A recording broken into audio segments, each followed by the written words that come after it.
എൻ്റെ പേര് ബാബു ജോൺ. ഞാൻ ദുബായിൽ നിന്ന് ഇമ്പോർട്ട് ചെയ്ത് കൊണ്ടുവന്ന ബൈക്കാണിത്. ബൈക്കല്ല, ട്രൈക്ക്. ട്രൈക്ക്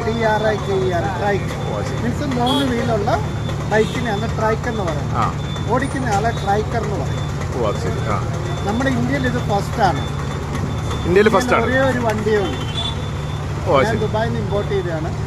ഇതിനിവിടെ പ്രത്യേക രജിസ്ട്രേഷൻ കാര്യങ്ങളൊക്കെ ഇത് ബൈക്കിന്റെ കാറ്റഗറിയിലാണ്, ട്രൈക്കിന്റെ കാറ്റഗറിയിലാണ് രജിസ്റ്റർ ചെയ്യുന്നത്.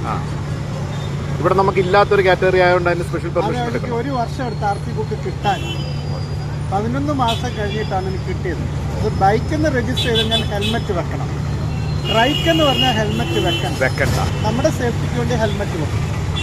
നിയമപ്രകാരം 3 വീലുള്ള ഒരു വണ്ടിക്ക് ഹെൽമെറ്റ്, ഇരുചക്രവാഹനമല്ല ഹെൽമെറ്റ്. ചേട്ടൻ ഒരു സേഫ്റ്റിക്ക് വേണ്ടിയിട്ട് ഹെൽമെറ്റ് വെക്കാറുണ്ട്. 100%. ഇത്രയും വലിയ വണ്ടി കണ്ടിട്ട് നമ്മുടെ ജീവിതം അടിച്ചു പോയാൽ ഇതിനകത്ത് എന്തൊക്കെ ഫെസിലിറ്റീസ് ഇതിലെല്ലാം ഉണ്ട്.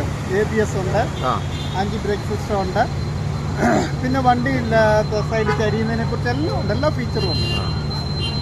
1800 cc 6 സിലിണ്ടറാണ്. എന്താ ഇതിന്റെ വില? 75 ലക്ഷം രൂപ. 75 ലക്ഷം രൂപ. അയ്യോ, ഞെട്ടി, വില കേട്ടപ്പോൾ ഞെട്ടി. ചേട്ടൻ്റെ സ്ഥലം എവിടെയാ? ഞാനിവിടെ നരേന്ദ്രയിട്ടാണ്. Company Honda. അതിൽ ഗോൾഡ് വിങ്ങിന്റെ അപ്പ് ട്രൈക്ക്. ഗോൾഡ് വിങ് എന്ന് പറഞ്ഞ 2 വീൽ. ഞാൻ അമേരിക്കയെ കൊണ്ട് കസ്റ്റമൈസ് ചെയ്ത് കൊണ്ടുവന്ന വണ്ടിയാണ്. അങ്ങനെയാണ് ട്രൈക്ക്. അത് അമേരിക്കയിലാണെങ്കിൽ മോഡിഫിക്കേഷൻ അല്ലാതെ വരത്തുള്ളൂ. അവിടുന്ന് കൊണ്ടുവന്ന് നമുക്ക് രജിസ്റ്റർ ചെയ്യാം. International organised country. അപ്പൊ ഇത് ടോട്ടൽ ഇവിടെ കൊണ്ടുവന്ന് ഇത്ര ഇത് രജിസ്റ്റർ ചെയ്ത് റോഡിൽ ഇറക്കാൻ എത്ര ലക്ഷം രൂപ? 1 കോടി രൂപയായി. കേസായി ഒത്തിരി പ്രശ്നങ്ങൾ ഉണ്ടായിട്ട് ഇറക്കിയതാണ്. കസ്റ്റംസ് പിടിച്ചു വെച്ച് 42 ലക്ഷം രൂപ അടക്കാൻ. പിന്നെ അത് കേസ് കൊടുത്ത് വഴക്കും വയ്യാവലിയും ഒക്കെ കഴിഞ്ഞൊക്കെ ഇറക്കിയത്. 16 മാസം കസ്റ്റംസ് ഇത് പിടിച്ചു വെച്ചു. 16 മാസം ഇവിടെ ഇറക്കാൻ പറ്റില്ല എന്ന് പറയുന്നത്? അല്ല, അത് 42 ലക്ഷം രൂപ അടച്ചാലേ തരത്തുള്ളൂ. അത് പിന്നെ കേസിന് പോയി അതെങ്ങനെ? ഇവിടുത്തെ കോടതി തള്ളി ബാംഗ്ലൂർ അപ്പർട്ട് കോടതി പോയിട്ടൊക്കെയാണ് നമ്മളിത് റിലീസ് ചെയ്തത്. നമുക്കൊരു വാശി, ജീവിതത്തിലൊരു വാശിയൊക്കെ കേട്ടോ.